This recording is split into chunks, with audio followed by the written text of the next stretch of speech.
Hey, everybody. It is Tuesday, October 1st. We're starting a new month with you on the Mo News Podcast. I'm Moshe Winunu. And I'm Jill Wagner. This is the place where we bring you just the facts. And where we read all the news and read between the lines so you don't have to. And sometimes we do it, Jill, with a raspy, recovering voice here. The both of us. I think your voice is probably, I think you just heard me squeak there. Yes. You're in a better place than I am at this juncture. This is a 31-day month. I hope to be better soon. I can get my voice to a decent place for a short amount of time. So I just actually had a spoonful of honey. Okay. And I have some warm water next to me. But when I wake up, I sound like I don't even want to. I can't even do it. So we should be efficient with our words. That said, I want to tell everyone today is International Coffee Day. So if you're looking for an excuse, not that you need an excuse to have your morning cup or whenever you listen to this podcast, go ahead and enjoy your coffee. Jill? I never need an excuse for a good cup of coffee. We have recently reported on health studies that show coffee is actually good for your heart, which is a wonderful excuse if you are one of those people. That was a big news story for you. Yeah. That was my favorite story of the week. And Moshe, hopefully we will both be feeling a little bit better because today is a big political day. I know you're going to be at the vice presidential debate in New York City tonight. Our old stomping grounds, Jill, the CBS Broadcast Center on West 57th Street, a former dairy plant that CBS bought in the 1960s and turned into their broadcast center. And so the debate will be there tonight. That's also where they'll have the spin room, etc. I'll have all that coverage over on the Mo News Premium Instagram page. If you're not a premium member, join today. There's a 2-week free trial over at mo.news/free trial. And so, Jill, I will see you late night for tomorrow's edition, recapping tonight's debate. Okay, let's get to the headlines. We continue to follow the aftermath of Hurricane Helene. The death toll keeps climbing, and that storm has left a 600-mile trail of destruction. How J.D. Vance and Tim Walz are prepping for tonight's debate, and how the rules this time around will be different from the presidential debates. CBS looking to take themselves out of the crossfire here. We'll tell you how. To the Middle East, Israel planning a limited ground invasion in Lebanon. What exactly that means. And the conversations that were apparently happening behind the scenes between the U.S. and Israel in recent days. Something we've been talking about for a couple of weeks now. Dock workers have officially walked off the job at ports along the East Coast and the Gulf. The ripple effects that will be felt throughout the economy. Jill, bananas will be the new toilet paper, if you catch my drift. In Georgia, a judge has struck down a law banning abortions after 6 weeks. And sorry, Harvard, kids up north want to go to college in the South now. We've got the numbers and some of the reasons why. The devil goes down to Georgia. I could have used many songs there. That's what came to mind. Plus, New York City's first ever garbage restaurant week is here. It's not what you think, everyone, despite what you might think about New York City. Plus, Moshe is on this day in history. Today's clue, it involves turnaround and bright eyes. Every now and then I fall apart. My voice isn't in a place to really go for it. Jill, I couldn't get that one by you. It wasn't a 90s reference, I don't believe. It was the 80s. It's your next best decade. I'd like to think the 2020s are my next best decade, Moshe. There you go. The future is yours. All right, let's get to the news. We are going to continue with the widespread devastation left behind by Hurricane Helene. More came into light Monday across the South as first responders were able to open up roads across western North Carolina, and it revealed a wasteland of splintered houses, crushed cargo containers, and mud-covered highways in one of the worst storms in U.S. history. Helene left behind a 600-mile trail of destruction. The death toll has now climbed to more than 120 people across 6 states, with hundreds of people still missing. North Carolina's Governor Roy Cooper predicted the toll would rise as rescuers and other emergency workers continue to reach areas that are isolated by collapsed roads, failing infrastructure, and widespread flooding. The White House Homeland Security advisor suggested that as many as 600 people had not been accounted for as of Monday afternoon. A crisis is unfolding in western North Carolina, where residents stranded by washed out roads and a lack of power and cell phone service lined up Monday for fresh water and a chance to message loved ones that they were, in fact, okay. Government officials and aid groups are working to bring basic supplies by airlift, truck, and mule to the hard-hit tourism hub of Asheville and also the surrounding mountain towns. Several main routes into Asheville have simply been washed away or are still blocked by mudslides, and that includes Interstate 40. The city's water system was severely damaged, forcing residents to scoop creek water into buckets so that they could flush toilets. Yeah, Jill, I have a shot behind me. You're watching on YouTube of some of the devastation in North Carolina, just the towns inundated by water. Some people are asking, how do mountain towns 300 miles away from the coastline receive so much devastation from a hurricane? Now, the issue was a confluence of factors here. Talking to meteorologists, both the fact that North Carolina had already gotten a whole bunch of rainfall in the days preceding Hurricane Helene's landfall.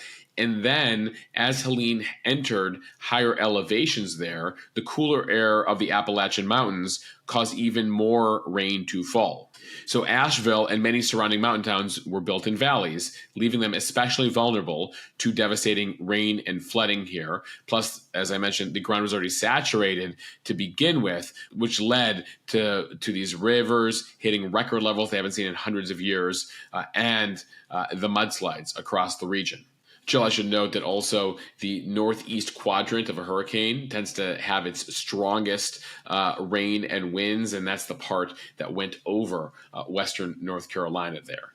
While we've been focused a lot on the mass devastation in North Carolina, they're not alone. You know, you were talking about 600 miles of devastation here. Eastern Tennessee also saw disaster areas. There are nearly 30 dead in South Carolina. That's where gas lines continued on Monday, people sitting for hours for a chance to refill their cars. Georgia as well, and then down in Florida, which bore the brunt of Helene. We talked about towns like Cedar Key and others that are going to take years to rebuild. As far as aid, it's starting to get in there, including by air. The National Guard released photos of them dropping shipments by air because they cannot access certain areas by road. 10 federal search and rescue teams have been on the ground. Another 9 are on their way. Trucks and cargo planes have been arriving with food and water. The FEMA administrator surveyed damage with North Carolina's governor yesterday, and she will remain in North Carolina as the rescue and recovery effort continues. President Biden spoke out on Monday, saying the federal government would be with survivors and others in the Southeast as long as it takes. He says that he will make all resources necessary available. He is expected to ask Congress for additional money here for disaster assistance. Right now, Jill, the estimates are anywhere between $90 to $130 billion with a B there in damage. And so once they get a sense of how much is necessary across all these states, they'll likely go to Congress here for an ask for money to aid everyone. Keep in mind, since we're just a few weeks out from an election, politics is not far from us. Donald Trump visited Georgia himself on Monday. And while he acknowledged that the storm hit before a presidential election, he said he was not thinking about politics at all.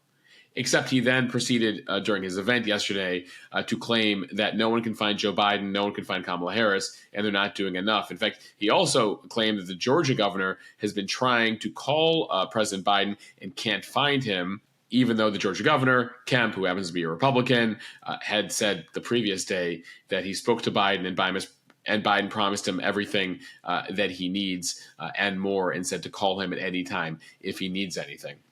Trump added that he has his own aid to provide to disaster victims, claimed he wanted to go to North Carolina, but authorities there said they're still focused on saving lives and that his visit would be a distraction for now. Trump went on to accuse the federal government and Democratic governors of not helping people in Republican areas. We should note, though, that Georgia, North Carolina, Florida, all states impacted by the storm, all states that Kamala Harris hopes to win this November. So that's it for politics. Expect to hear a lot of back and forth there. Folks on the right trying to claim that Biden and Harris aren't doing enough. Biden and Harris making a point of trying to be as responsive as possible, with politics in mind, of course. North Carolina and Georgia are key to the Kamala Harris strategy next month. But to the important thing here, Jill, a lot of people are suffering right now. It's still a very desperate situation in North Carolina. We're hearing from people in the Mo News community who are still saying there's unpassable roads, no communication, no water, some people with babies just looking for the basics right now. But at the same time, we're hearing from people who are seeing communities come together, people helping one another out, giving them rides out if they can find a way out of certain areas. And this is going to be necessary. Recovery, as we've been telling you here, especially in some of the most hard-hit areas, is not going to be a matter of months, but a matter of years. All right, let's get back to politics now for our next story. Tonight is the first and only vice presidential debate between Minnesota Governor Tim Walz and Ohio Senator J.D. Vance. And it's really a chance for both men to introduce themselves to Americans and show off their political chops. CBS Evening News anchor Norah O'Donnell and Face the Nation moderator Margaret Brennan will be hosting. Unlike the presidential debates, the candidates' mics will not be muted when it is not their turn to speak, although the moderators do have the ability to mute the mics if they want to. That'll be an interesting play, Moshe. Jill, we'll dive deeper into the new CBS rules here in a second, though I don't think that given the way they're approaching this and these two individuals, that a forcible muting of the mic will be necessary, but I look forward to being called wrong on tomorrow's podcast. Now to the prep. J.D. Vance, as we mentioned yesterday, has been working with Minnesota Representative Tom Emmer, who has been playing Tim Walz in practice debates. Jason Miller, a senior advisor on Trump's campaign, has also been helping him to get ready. For the Democrats, Tim Walz, as we reported yesterday, is trying to set the bar low. He says he is a bad debater and is very nervous. And he has been doing mock debates with Transportation Secretary Pete Buttigieg, acting like J.D. Vance. Notable that they have Buttigieg playing Vance, given how much those two hate each other. But Buttigieg would know more than anyone else the various things that J.D. Vance might say. Given that some of Vance's criticism has been directed squarely at Buttigieg in recent months. It's probably the perfect person to practice with. Yeah, he's like, I know him. I watch his TV clips. I go on Fox News. This is what he's going to say. So, Jill, you mentioned there's going to be different rules here by the CBS team producing this debate. A reminder, while this is moderated by CBS and they will be airing the debate, they are making the feed available to all networks. So you can watch it on whatever network or streaming provider you want to watch it on. CBS, unlike ABC in that Harris-Trump debate last month, says its moderators will not be fact-checking. They will leave that up to the candidates. It'll be up to Walz to it'll be up to Tim Walz to fact check J.D. Vance, and up to J.D. Vance to fact check Tim Walz. Sort of what has always been the historical case here, but in recent years, there's been an emphasis or a push among some people in the audience and some people inside newsrooms to conduct a fact check, but always perilous for moderators to do that. Because you basically have to have a command for every single thing they might say and have an immediate ability to call strikes and balls. And we saw how that ended up for the ABC moderators last month, where folks on the right felt like they were only fact-checking Donald Trump because they only fact-checked Donald Trump. Now, Donald Trump told many, many more lies than Kamala Harris did in that debate, but they didn't fact-check her even once on several of her statements there, whereas all the focus has been on Trump. So CBS, learning that lesson, said, we're not going to have our moderators fact check. It's up to these guys to fact check each other. But we will put up a QR code on the screen. The QR code, the black and white checker codes, you probably used them on menus. And if you were like me, you asked for a paper menu because you were just done with them. Anyway, CBS has a QR code. It'll be on the CBS telecast. None of the other networks will have it because this is a CBS phenomenon. So CBS will have a QR code up. And if you scan the code, you'll be directed to the CBS News website where a squad of 20 CBS journalists will be posting fact checks on the candidates. So you'll have a second screen experience there at CBS. You can watch the debate. And if you want a fact check, well, the fact checkers will provide it straight to your phone if you scan that code. Jill, will you be scanning the QR code? I'm not a QR code fan myself, Moshe. Yeah. I'm going to be watching my own fact checker. His name is Moshe Winunu. I don't know if you've heard of him. I've heard of him. I'm not sure if you're familiar. That's a lot of pressure. That's a lot of pressure. Well, I'll try our best on the Instagram account during the debate, along with the team, which, by the way, involves you, Jill. So you're like, Moshe, did that happen? I'm like, that's a good question, Jill. Let's look into it. Google. So CBS will not be taking on the fact-checking in real time thing. I mentioned the issues ABC had. And then you mentioned the mic situation. Remember, Biden and Trump back in the spring agreed to having the others mic muted. That was a request of Biden. Because of what happened in 2020, where he was interrupted, would lose his train of thought when Trump interrupted him. So they agreed to the muted mic thing. Harris tried to bring back the unmuted mics because they felt that America listening to Trump's remarks would be helpful to her. Ultimately, they did not bring that back. Trump did not agree to that. But it turns out J.D. Vance and Tim Walz have agreed to bring back unmuted mics, which means if Tim Walz has something to say, while J.D. Vance speaks, you will be able to hear it, and vice versa for J.D. Vance. So that's exciting stuff, Jill. Interrupt.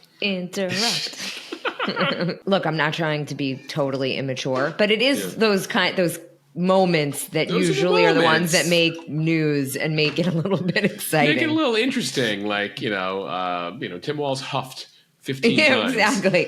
We need a couple of eye rolls. Just give us something. That's why, by the way, Kamala Harris in the debate last month was so focused on her facial expression while Trump spoke, where she would be putting her hand to her chin, kind of staring, because she knew that she couldn't be picked up on the mics. So it's a free-for-all there. We'll see how that goes. Fun fact for all of you, tonight's debate is the first general election debate to be held in New York City since the 1960 Kennedy-Nixon debate. The last debate, the first one was in Chicago. The last one in the 1960 cycle was in New York. And for your CBS fun facts, as I'll be roaming around my old haunt at the CBS Broadcast Center, this is over on the west side of Manhattan. It's going to be happening in Studio 45. Studio 45 was the home to Captain Kangaroo, if you remember that show, from 1964 to 1981. Backstory there, CBS tried a morning show. It didn't work. They went to Captain Kangaroo, and they have since tried a million more morning shows. Well, Today and Good Morning America had a much better go at it. So Studio 45 was the home to Captain Kangaroo. Geraldo Rivera hosted his talk show from that studio. And then Inside Edition came to you from that studio until recently. And so now it'll host this debate. Jill, I'll be down. The media room, I'm told, is in the cafeteria of the CBS Broadcast Center, in the basement of the facility.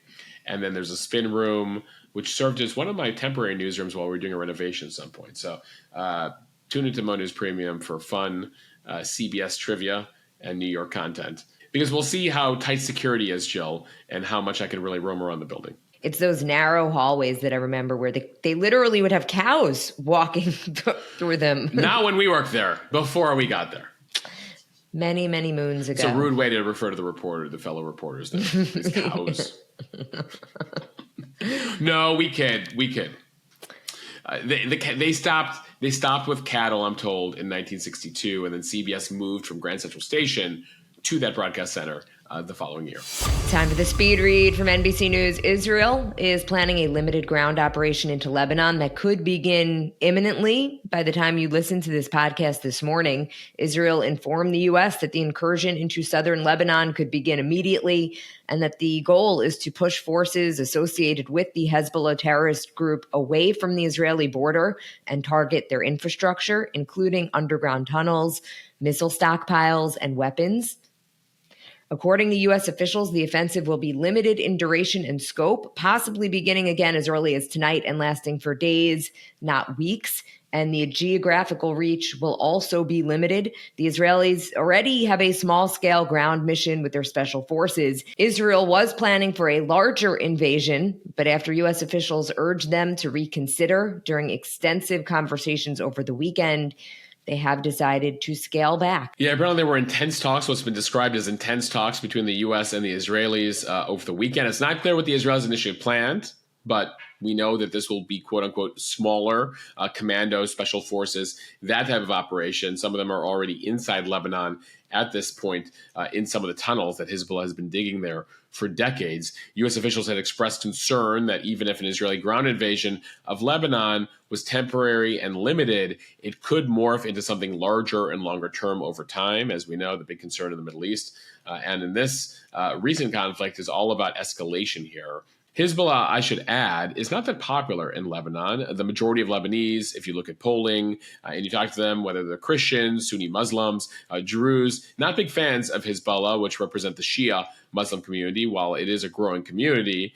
But the concern is that the longer this war goes on and what's going on, you could start to see Lebanese rallying behind Hezbollah. And that's a concern the Americans have here, is that the longer this war goes on, you make Hezbollah popular, and that sort of negates the Israeli goal here of weakening the group.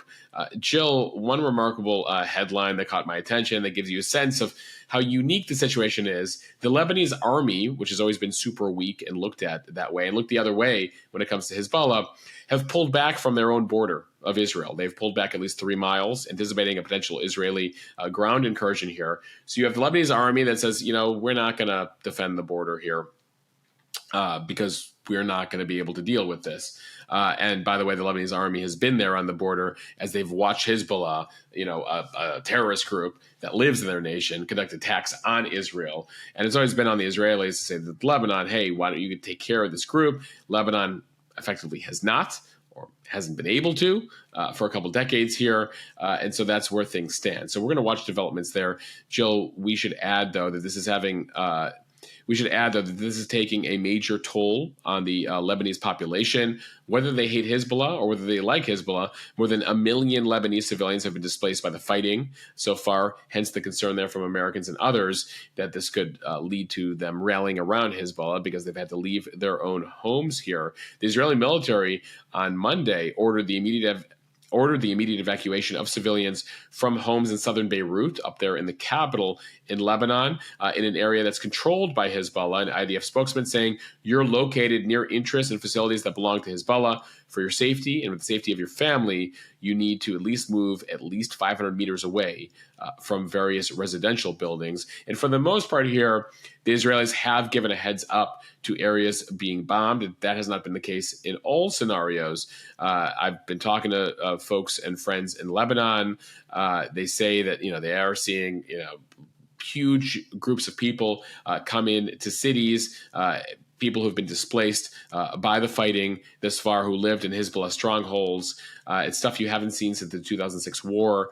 And so, they're hoping this ends soon, though, again, some of them were pleased by the fact that Hezbollah is weaker here, but concerned if this thing escalates even further.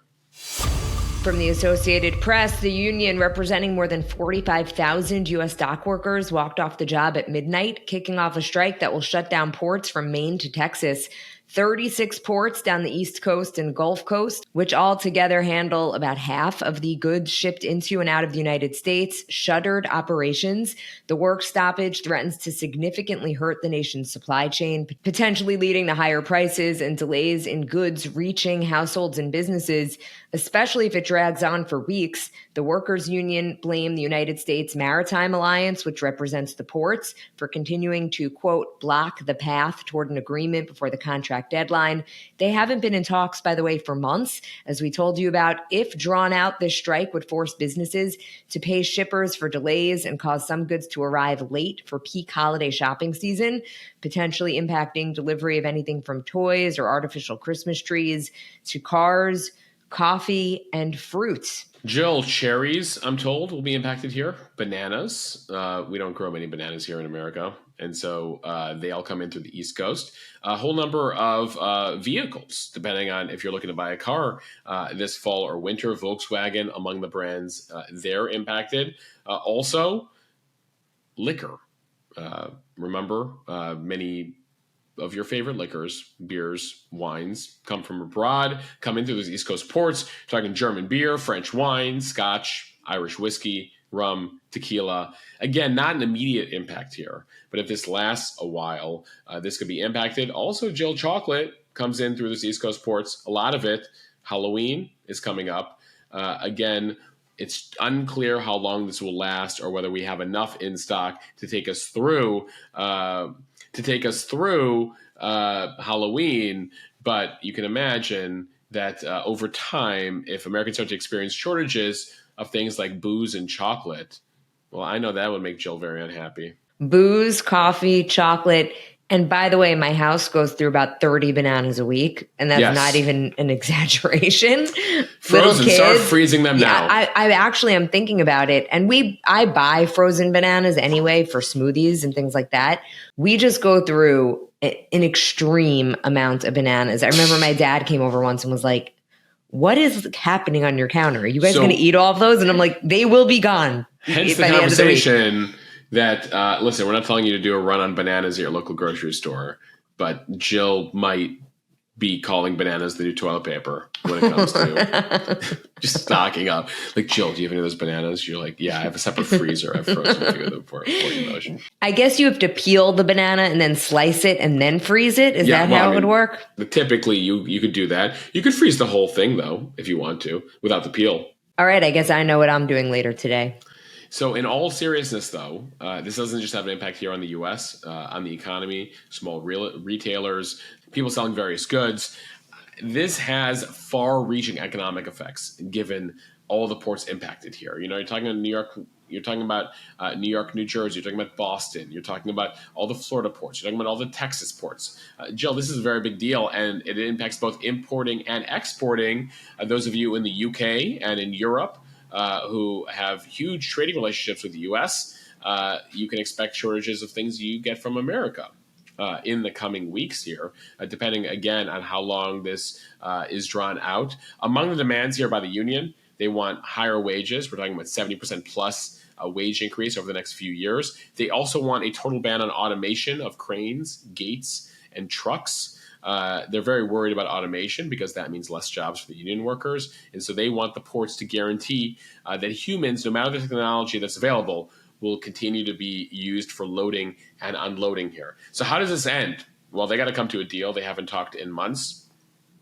But President Biden could also impose a deal on them. There's a law we told you about last week called the Taft-Hartley Act of 1947. And effectively, that would give Biden the ability to get a court order for an 80-day cooling off period. If a strike is deemed as a danger to U.S. economic health, which you could argue this would be pretty quickly, and so they would have to suspend a strike for nearly 3 months there in this cooling off period, and ideally use that time to negotiate a deal. Ideally, that time also takes you through the election, President Biden and Kamala Harris. It also takes you through Christmas, which would be a big deal to everyone. So all eyes right now on the White House as the strike begins. Biden has said he will not use that Taft-Hartley power. He doesn't believe in Taft-Hartley, he says. He doesn't believe in that he has that power, or that he should use that power. We'll see how long that lasts. From the Atlanta Journal-Constitution, a Georgia judge on Monday struck down a state law effectively prohibiting abortions beyond 6 weeks of pregnancy. The ruling by Superior Court Judge Robert McBurney is unlikely to be the final word here. The expectation is that the case will ultimately be decided by the Georgia Supreme Court. But for now, the ruling means that women seeking abortions in Georgia will have greater access, at least temporarily, to a procedure that has become mostly inaccessible in the South since the U.S. Supreme Court overturned Roe v. Wade in 2022. The judge noted that at 6 weeks, many, if not most, women are completely unaware or at best unsure if they are pregnant. He wrote, quote, "Does a Georgian's right to liberty of privacy encompass the right to make personal health care decisions? Plainly, it does." Yeah, here's a bit more of his ruling here. He writes, "A review of our higher court's interpretations of liberty," the word liberty, "demonstrates that liberty in Georgia includes in its meaning, in its protections, and in its bundle of rights, the power of a woman to control her own body, to decide what happens to it and in it, and to reject state interference with her healthcare choices." It was a 26-page ruling. We've linked to it on the Instagram feed. He added, though, that the power is not unlimited when a fetus growing inside a woman reaches viability. That's when society can assume care and responsibility for that separate life. That's when society can intervene. So basically what he's saying is the Roe standard of 22 to 24 weeks of viability should be the standard again. We'll continue to monitor the case. From the Wall Street Journal, a growing number of high school seniors in the North are making an unexpected choice for college.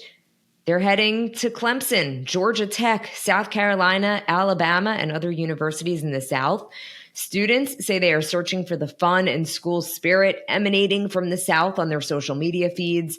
Their parents cite lower tuition and less debt, plus warmer weather. College counselors also say that many teens are eager to trade the political polarization that is just ripping apart campuses in New England and New York for a sense of community that's epitomized by the South's football Saturdays. Promising job prospects after graduation can also sweeten the pot. And Moshe, the numbers are pretty startling. The number of Northerners going to Southern public schools went up 84% over the past 2 decades and jumped 30% from 2018 to 2022. That's according to a Wall Street Journal analysis of the latest available education department data. Jill, I am thinking of the Alabama song of the South, sweet potato pie, and I shut my mouth. I was thinking, sweet home Alabama. All right, I think we've made better progress since I first brought up Devil Goes Down to Georgia earlier in the podcast. Sorry, fellow Yankees. Anyway, down at University of Tennessee in Knoxville, total freshmen from the Northeast have jumped. Nearly 600 in a class of 6,800 from the Northeast have jumped to nearly 600, so about 10% or so of the incoming class. And that is up 10 times of what it was 20 years ago. Down at the University of Mississippi in Oxford, they've increased from 11 Northeasterners to 200 in its recent incoming class. At Alabama and Tuscaloosa, about 1 in 10 students now come from the Northeast. It was just 1% a decade prior. So you are seeing this flow here, and we've been seeing a flow to the South, right? We saw it during COVID. We saw people moving to the South, and now we're seeing people from the North go to school in the South. It has helped the region's economy. About 2/3 of college graduates will work in the same state where they graduate. So that's significant. The reason for that, the transplants are well-educated, motivated young workers at the least expensive point in their careers. And so they see an opportunity there in the South as opposed to returning to places like New York, Boston, and Philadelphia. What's notable here historically is that for most of American history, a lot of high school seniors aspired to go to college in the Northeast, home to the Ivy League. But you have seen the rise of some great schools in the South, right? Duke, Tulane, Emory, Vanderbilt, which have taken a portion of Northern students. And now you're seeing students want to attend some of the state schools in the South with great sports programs, football programs, school spirit.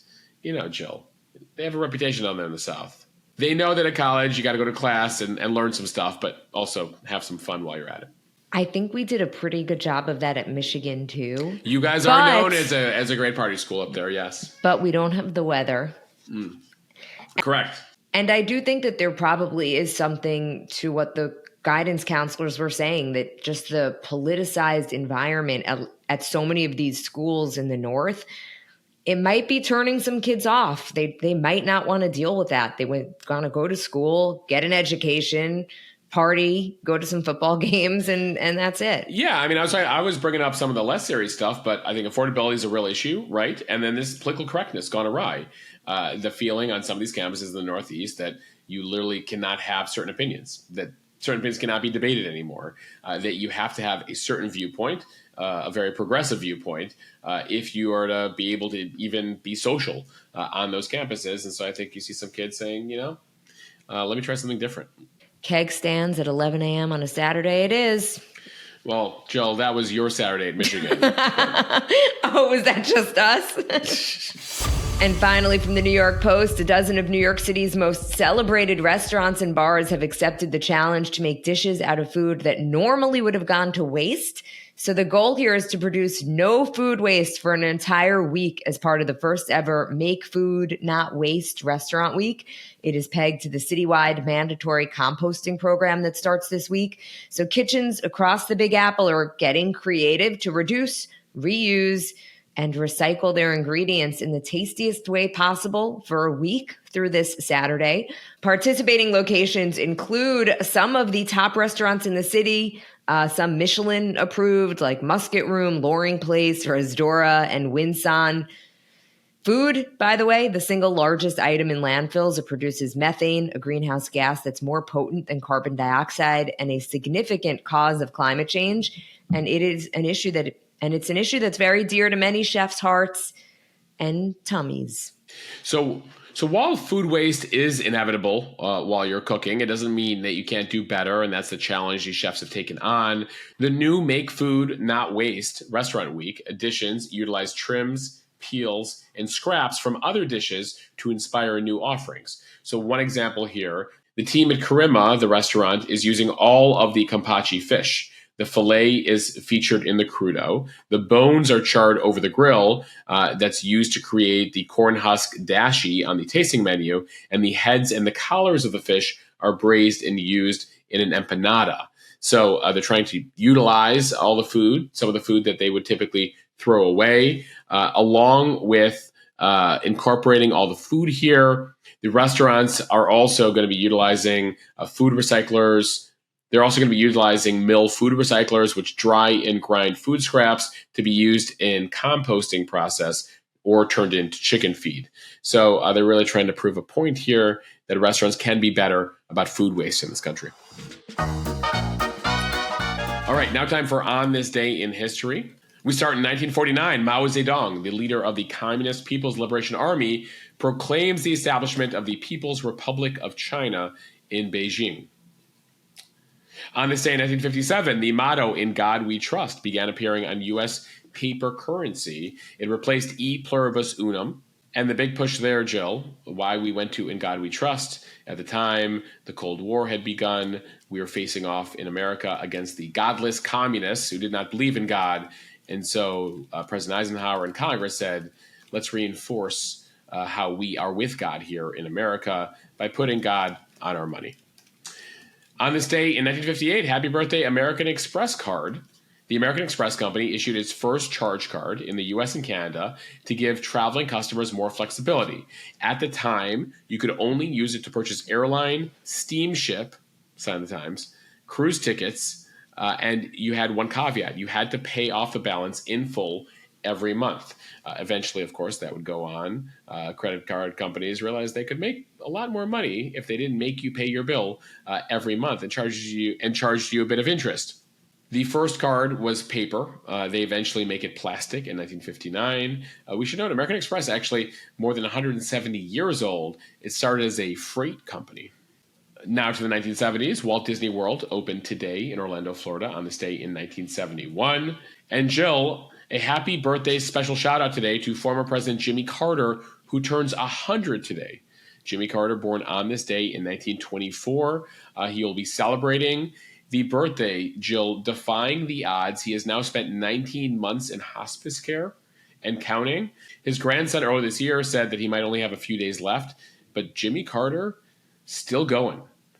19 months in hospice care. He says that his wish is to survive so he can cast his vote in the election this fall. And so he's been in care in Plains, Georgia, where he's originally from. And he has battled skin cancer, liver cancer spread to his brain, a whole number of ailments. And yet Jimmy Carter, former president who left office in 1981, celebrating 100 years today. Well, happy birthday to Jimmy Carter. And he probably could vote early, right?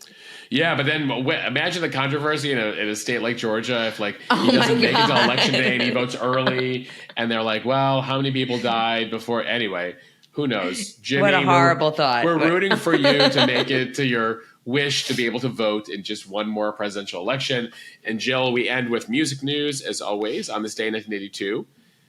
Welcome the CD player. Sony released the first CD player on this day in 1982. The following year, the clue you got at the beginning, Total Eclipse of the Heart, released by Bonnie Tyler, reaches number one on this day on the Billboard charts on this day 41 years ago. Moshe, as everybody who listens to this podcast knows, I'm not a great singer, but for whatever reason, my husband thinks that Total Eclipse of the Heart is like my song. Like he thinks it's in my range. He thinks I just get it. If my voice wasn't really shot, I would maybe sing it. We'll take it for his word. But it's one of those songs where he's like, that's your song. That should be your karaoke song. Wait, speaking of songs, Jill, last week I thought we were working on getting your husband to do a rendition. What was the song he knows all the lyrics to? Hip, hop, hip, hip, hip. Yeah. Rapper's Delight. Rapper's Delight. Not happening yet? Not happening yet, but I'll keep working on it. All right. Well, Jill, I think on that note, we can end today's pod. All right. Thank you guys for listening to the Mo News podcast. If you like what you hear, please share this with your friends. It really does help us grow. Follow us and subscribe so you don't miss an episode, and review us in the App Store. And tune in for coverage tonight of the debate over on the Mo News Instagram account. We'll give you behind the scenes analysis, all of that over on the Mo News Premium account. Go join today, mo.news/free trial.